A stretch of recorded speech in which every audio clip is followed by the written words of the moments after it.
Para saudara dan saudari yang Tuhan cintai, selamat pagi dan selamat bertemu lagi dalam renungan harian dari Paroki Santo Fransiskus Assisi Apio, edisi hari Sabtu, tanggal 4 Mei 2024, dalam masa Paskah yang kelima. Mengawali hari yang baru ini, kita hendak mendengar dan merenungkan sabda Tuhan. Marilah sebelum kita mendengar dan merenungkan sabda Tuhan, kita berdoa. Dalam nama Bapa dan Putra dan Roh Kudus. Amin. Allah Bapa yang kekal dan kuasa, dalam sakramen pembaptisan Engkau telah menganugerahkan hidup surgawi kepada kami, sehingga maut tidak menguasai kami lagi. Bimbinglah kami agar dapat mencapai kemuliaan sepenuhnya. Bersabdalah ya Tuhan, kami siap mendengarkan. Terpujilah Engkau Bapa, Putra dan Roh Kudus, kini dan sepanjang segala masa. Amin. Para saudara dan saudari yang Tuhan cintai, sabda Tuhan yang hendak kita dengar dan kita renungkan untuk mengawali hari yang baru ini diambil dari Injil Yohanes pasal 15 ayat 18 sampai 21. Tuhan bersamamu. Inilah Injil suci menurut Yohanes. Dalam amanah perpisahannya, Yesus berkata kepada murid-muridnya, "Jika dunia membenci kamu, ingatlah bahwa ia telah lebih dahulu membenci aku. Sekiranya kamu dari dunia ini, tentulah dunia mengasihi kamu sebagai miliknya. Tetapi karena kamu bukan dari dunia ini, sebab aku telah memilih kamu dari dunia, maka dunia membenci kamu. Ingatlah apa yang kukatakan kepadamu. Seorang hamba tidaklah lebih tinggi daripada tuannya. Jika mereka telah menganiaya aku, mereka juga akan menganiaya kamu. Jika mereka telah menuruti firman-Ku, mereka juga akan menuruti perkataanmu. Tetapi semuanya itu akan mereka lakukan terhadap kamu karena namaku, sebab mereka tidak mengenal Dia yang telah mengutus aku." Demikianlah sabda Tuhan.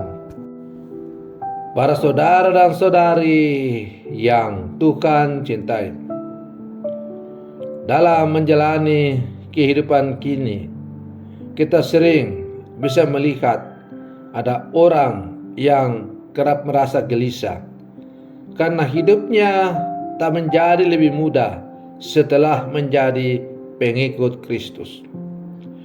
Bahkan ia masih juga ditimpa musibah.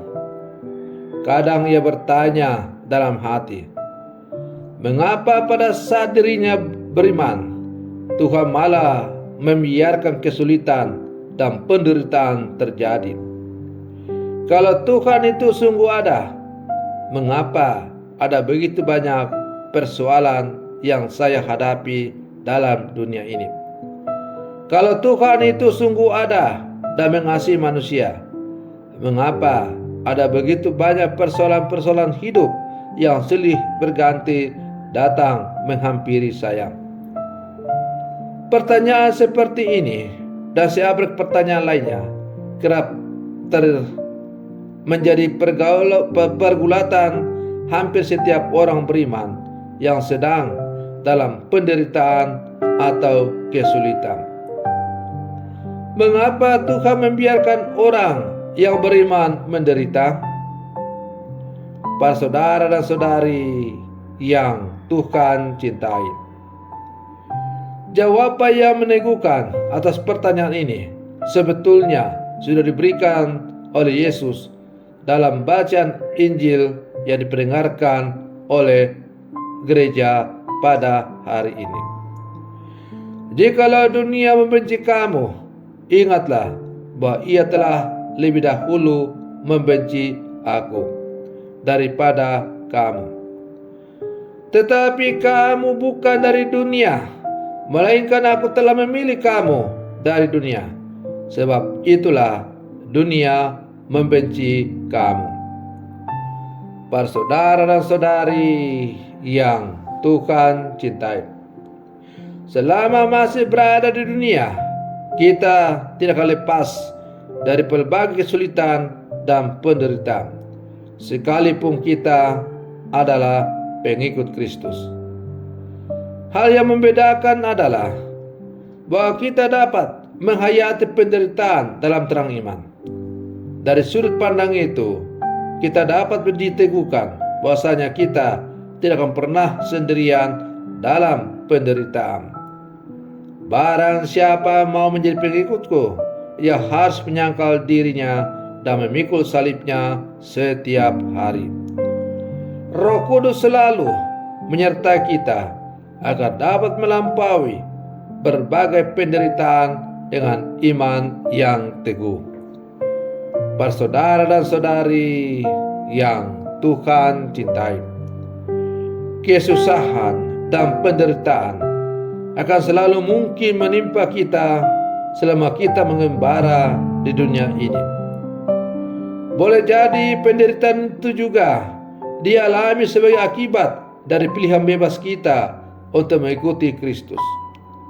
Namun, para saudara dan saudari yang Tuhan cintai, kita tidak perlu gentar dan takut atas semua masalah itu.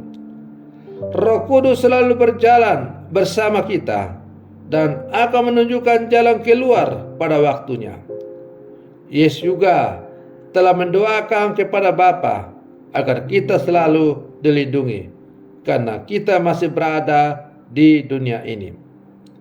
Para saudara dan saudari yang Tuhan cintai, menarik untuk merenungkan doa Yesus ketika ia mendoakan para muridnya sebelum kembali ke rumah Bapaknya.